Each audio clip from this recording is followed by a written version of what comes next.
Bonjour, je me présente, je m'appelle Yann Lucas. Enchanté à vous tous, que Dieu vous bénisse tous déjà. Enfin, je viens vous témoigner de ce que Jésus a fait pour moi, aussi petit, aussi misérable que je peux être, et ce grand roi est là et est venu dans ma vie. Quand j'étais jeune, vers 25-26 ans, j'étais dans la déchéance totale, dans le shit, dans l'alcool, dans la luxure, dans la méchanceté, dans beaucoup de choses comme beaucoup de gens de ce monde. Et les circonstances de la vie fait que des fois on perd pied. Je me suis retrouvé à la rue, je suis resté presque 4 ans à la rue. 4 ans de rue qui ont été pour moi un cauchemar et en même temps une révélation. C'est pour ça que je viens vous témoigner de ce qu'il a fait à travers cette situation.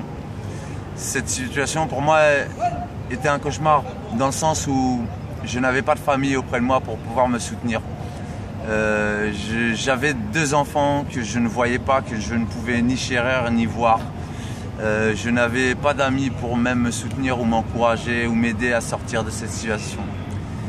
Le temps passait et malgré tout que j'étais dans la déchéance et le péché, j'ai toujours prié Dieu mais sans connaître la révélation de Jésus. Et je priais tous les soirs, malgré que je dormais ou sur un banc ou par chance de nuit d'hôtel par-ci. Et chaque soir je priais Dieu et je demandais pardon et je disais merci d'être encore en vie même si j'étais écœuré de cette vie. Et au bout de presque 4 ans en fait, j'en pouvais plus, j'étais épuisé de toutes ces épreuves, cette vie qui pour moi n'avait aucun sens. Et un soir, avant de m'endormir, j'ai dit à Dieu, j'ai dit, écoute, je sais que le suicide c'est l'enfer, je sais que je vais partir et tu vas pas me sauver si je me suicide. Je savais déjà ça dans mon cœur, mais je ne connaissais pas la parole, je ne connaissais pas Dieu, même si je le priais. Et j'ai fait cette prière à Dieu en disant, écoute Dieu, tu veux pas que je me suicide parce que c'est l'enfer. Alors viens prendre ma vie, parce que cette vie pour moi elle n'a pas de sens. Je n'ai ni mes enfants avec moi, je n'ai pas de famille, je n'ai pas d'amis, je n'ai pas de situation. À quoi bon continuer à vivre? Alors prends ma vie si tu veux pas que je me suicide. Et un jour passe, 2 jours passent, 3 jours passent, jusqu'à que j'oublie même la prière que j'ai faite. Une semaine passe, un matin je me lève et j'étais dans un foyer d'urgence, c'est les foyers SDF. Des fois on a l'occasion d'avoir 2-3 nuits par-ci dans des foyers comme ça. Et je me lève dans ce foyer et à l'époque je fumais encore la cigarette. Et je demande à un jeune qui était aussi dans ce foyer, je lui demande la cigarette, je dis t'as pas une cigarette? Et cette personne m'insulte en me disant va te faire enculer, pardon si je dis ce gros mot mais je vous dis la réalité de ce qui s'est passé. Et moi à ce moment là je dis écoute va te faire enculer toi-même, encore pardon, encore papa. Et parce que voilà je voulais pas accepter qu'on m'insulte. Je dis tu veux pas me passer de cigarette mais tu m'insultes pas. Et au final ça a débordé, les insultes, les gros mots. Et après j'ai laissé passer, le temps est passé, je suis sorti de ce foyer d'urgence. J'ai marché 1h30, 2 heures avec on va dire des potes de galère de la rue, quoi, comme on dit. Pas forcément toujours des bonnes personnes. Je reviens 1 heure après, en fait. Et l'homme que j'avais insulté m'attendait avec un couteau de 19 cm. Cet homme-là m'a sauté dessus, m'a poignardé dans la cuisse. Il m'a sectionné l'artère. Alors d'aujourd'hui, j'ai 19 points de suture. Mais je rends grâce à Dieu parce que j'ai perdu 3 litres de sang.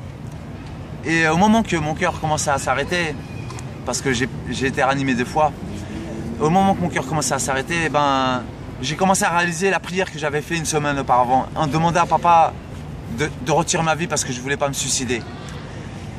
Et j'ai dit maintenant c'est trop tard. Mais en même temps je me rendais compte que Dieu était bien là et qu'il venait me répondre. Et j'ai fermé mes yeux, on m'a réanimé une première fois, ils m'ont réanimé une deuxième fois et je me suis réveillé 38 heures après en salle de réveil. Je pensais que j'allais mourir quand j'ai fermé les yeux. Et quand j'ai rouvert les yeux en salle de réveil, j'ai eu une voix qui est venue dans ma tête et dans mon cœur qui me dit, tu vois. Et j'étais en vie. Dieu m'a sauvé. À travers son fils Jésus, il m'a sauvé. Et par la suite, 6 mois se sont passés, j'ai refoulé ce témoignage qu'il avait fait dans ma vie. Et une mère est venue me voir en me demandant, Yann, viens à l'église, ça va te faire du bien, tu vas pouvoir aller mieux, Jésus va faire pour toi. Et je dis, écoute, malgré ce qu'il a fait, qu'est-ce qu'il a fait réellement pour moi? J'ai pas de famille, j'ai pas mes enfants, j'ai rien. Mais malgré tout, j'ai suivi cette sœur, cette mère, et j'ai été. Pendant 3 mois, les jours sont passés, j'ai pas donné mon cœur. Et à un moment, je dis, bon, on va arrêter de jouer, mon Dieu. Je dis, si réellement Jésus est sauveur, moi j'ai 2 enfants. J'ai un enfant qui s'appelle Ethan, j'ai un enfant qui s'appelle Mehdi. Si tu veux me sauver, moi, sauve mes enfants d'abord. On était mardi. Le jeudi est arrivé, moi j'ai pas pu aller au culte. Cette mère m'appelle alors que mon fils était avec mon ex-compagne à l'église. Mon fils de 4 ans et demi s'est levé dans l'assemblée et s'est présenté devant le pasteur et lui a donné son cœur. Le soir même, cette maman m'a appelé et m'a dit, Yann, il faut que je t'annonce quelque chose. Elle ne savait pas la prière que j'avais faite, mais moi je l'avais dit à personne, j'avais même jeté comme une pierre dans l'eau. Et ce jour-là, quand elle a appelé, j'étais effondré de crainte et en même temps de joie parce que je voyais qu'il y avait un réel sauveur. C'est pour ça, mes frères et sœurs, je vous assure, ce Dieu est bien vivant. Il a écouté ma prière, il a écouté ce chantage que j'ai pu lui faire. Je ne vous dis pas de lui faire du chantage, mais testez-le, demandez-lui.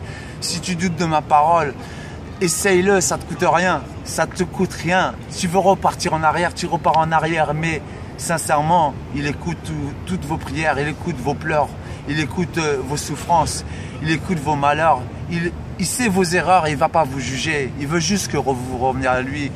Je vous en prie, je vous en supplie, je prierai pour vous. Appelez-le parce que c'est un Dieu vivant et ce n'est pas une fiction, ce n'est pas un Dieu accroché à la croix. En tout cas, soyez bénis, mes frères et sœurs. Que Dieu vous garde et vous dispose vos cœurs dans le nom puissant de Jésus-Christ. Et je vous dis Amen.